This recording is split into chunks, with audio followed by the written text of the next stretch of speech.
But could I call everyone back up onto the stage again? And Bimal and Igor, if you're still here. Is Igor still here? I think we've lost Igor. Well, the two of you then, that's good, because I had questions leading from it. Before we move on, is there any questions on the floor that anyone would like to ask? We've got he's just going to bring the mic over to you. Thank you. I'm John Steele from Adept, and I just wanted to, there's two questions really, and an observation. So I was intrigued by the presentation on the stadium, and it seemed like the design process was following the construction process, and that you were using BIM, in whatever term you define BIM as, basically to check your as-built, do your variance checks, go back and do corrections as you work. What were you doing for design, the process of design? Because you talked about raising invoices on the basis of progress made in construction using that approach and that methodology. What were you doing for design? How did you check design progress, maturity of design? Were you actually building something that was inherently constrained because you had to get an early work package onto site? I'm not saying that's wrong, by the way, but it needs real control. I think that was a very nice question.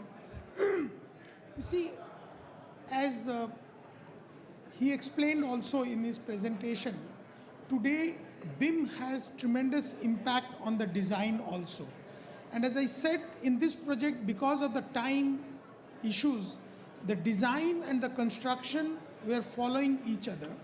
So our designer, they were giving us the basic concept designs. For example, let's say they would say that, this is the type of air conditioning I need, and the duct has to go from this place to this place.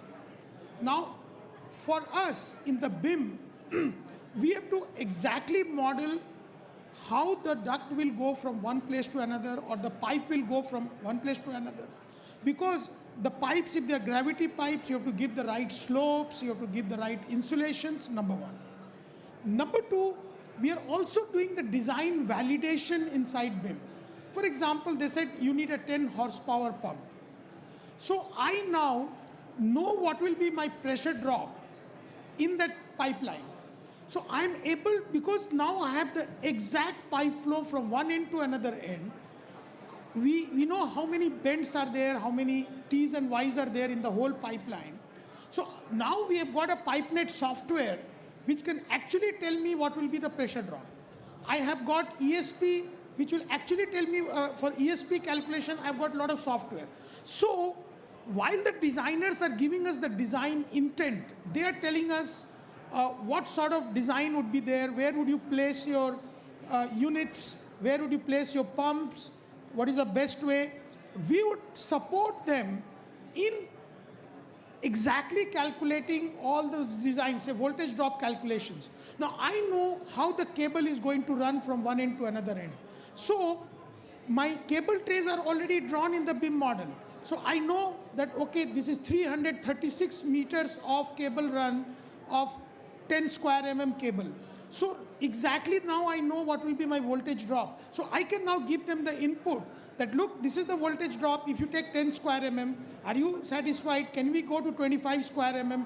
Or can we go to a smaller cable to meet the requirements? Yeah, understood all of that, but you've still got to do the design, which is iterative before it gets to that stage in the model, and assess its maturity before you go and build. So I'd be intrigued to know more about that, which brings me on to my second point. I'll be quick. Process mapping, data flow diagrams, IDEF zero modeling, been around for years, 20 plus years now. It's the first time I've heard somebody, certainly from Arup's background, technical advisory, talk about the reuse and repeatability of those processes. Yeah. And using, I don't know, bots, rule-based sort of mechanisms to try and drive the efficiency through that. So I thought that was superb. It's a real place for it. Yeah, no, it's like what we've really kind of not stumbled upon, but I suppose, like, we've been producing Revit models through MEP for probably 10, 12 years now with Arup, And for the first few years, it was a real, but from what I've heard, because I've only there 7 years, but from what I've heard, it was quite all over the place.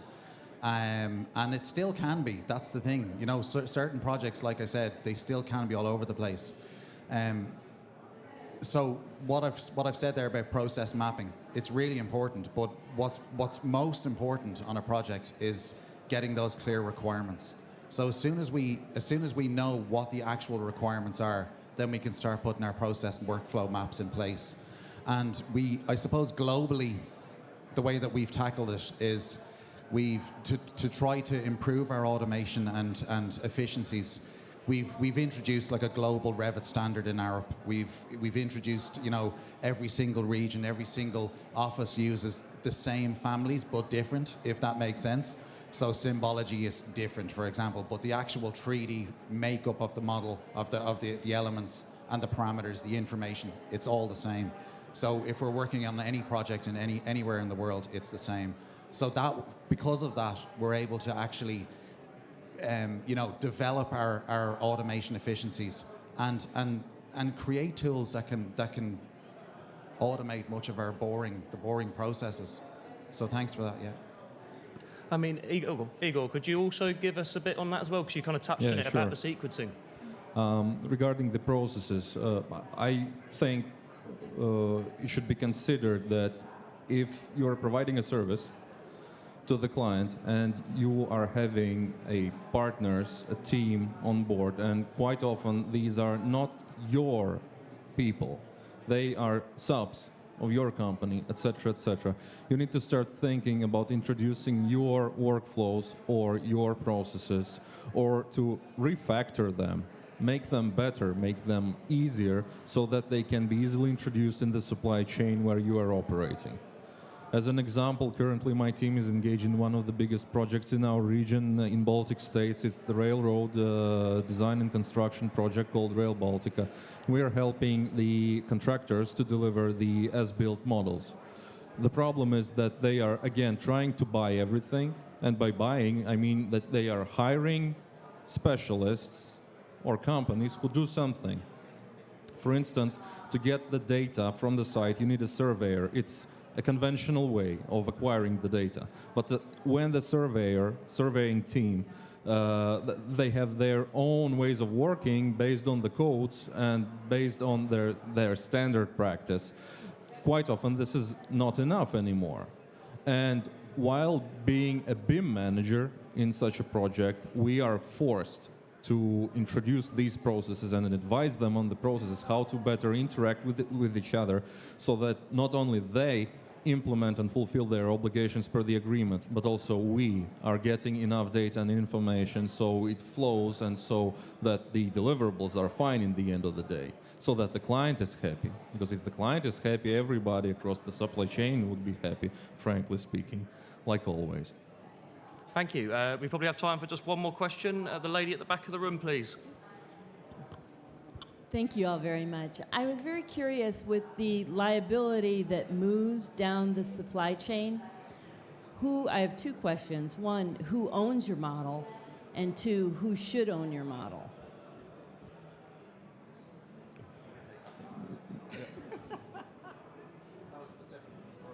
Yeah.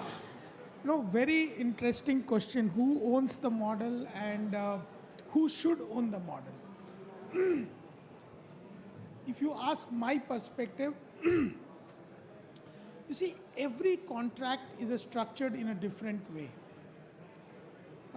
And we have been working in different parts of the world, and the role of the general contractor, the role of the owner, the role of the the various subcontractors and the consultants is structured in a very different way. So ideally, if you ask me, what the best practices I have seen where the owner and his representative, his or her owner's representative should own the model, because they have to get the final model for facilities management. You see, in a whole project life cycle of 40 years or 50 years, the life of the building, the majority is with the owner. And we must understand that the model that we are finally creating at the end of the construction is phenomenal. It's rich. It's rich with every data, every connection, every system connection. It is ready to be used for facilities management, and a lot of projects in airports, they are now, that's what we are talking about, digital twin, right? So I strongly believe that the owner should own the model. Now, the owner doesn't own the model in all the contracts, but it is handed over to the owner depending on the contracts. Now, we need to design the contract that, okay, the model that will be handed over to the owner will have these specifications, these datas, these connections. So we need to write that, the LOD 500 model specifications, and based on which the owner should be handed over the model at the end of it, because it will pass through various phases. Initially, it will be with the consultants, the architects, then with the contractors, but the same model must follow. And they'd probably be seen as custodians of the model until it's handed over, if the client pays. No, the most important part about that is, like, if the client owns that model, what, like, are they getting what they actually want of that model? You know, so at the end of the day, like we've said in the presentations there, if they ask for absolutely everything, what are they actually going to use it for? You know, so they need to be getting something at the end that's usable, and that's useful. But I suppose with regards to the client owns it. Like the owner of the model owns all of that. That, you know, we're handing our models over to them. The way that we're actually producing that information, so if we're using automation tasks, or tools and processes, they stay with us. Like, that stuff stays with us, you know. So what we're really trying to hand over is something that's useful and usable to the client at the end. While you were asking the question, I remembered one thing. We have different cultures, different ways of working, and different traditions across the globe, how to actually implement the project. And every time we were working or we were having Italian management on board, such questions, when they were raised, they replied, "Go open the agreement and read. If it's there, it's there. If it's not there, it's not there." But this is a legal talk, like who owns, etc., etc. And this is a model of the static interaction, so it's always about some point of time. So in the end of the project, who owns the model? The owner of the model, which might be the client, etc. But practically, as we are implementing something, the project, these are iterations and continuous advancement and increase of detail levels and information levels, etc., etc. So you need to be specific sometimes about the exact period of time. When do you want to identify who owns the information? So before it's handed over, again, per the agreement, it's you, it's the author, it's the designer, you own the model, you can change it, etc., etc. But when you've sold it, you've handed over to the client, he owns it, and maybe he can change it, but again, reflect to the agreement, to the codes, to the applicable laws, etc., etc. So yeah, it's tricky. Thank you all. Thank you, Bimal. Thank you, Enda. And thank you, Igor, for your input. We're finished up now. If you do have any other questions, feel free to approach the panel members afterwards, and have a great day.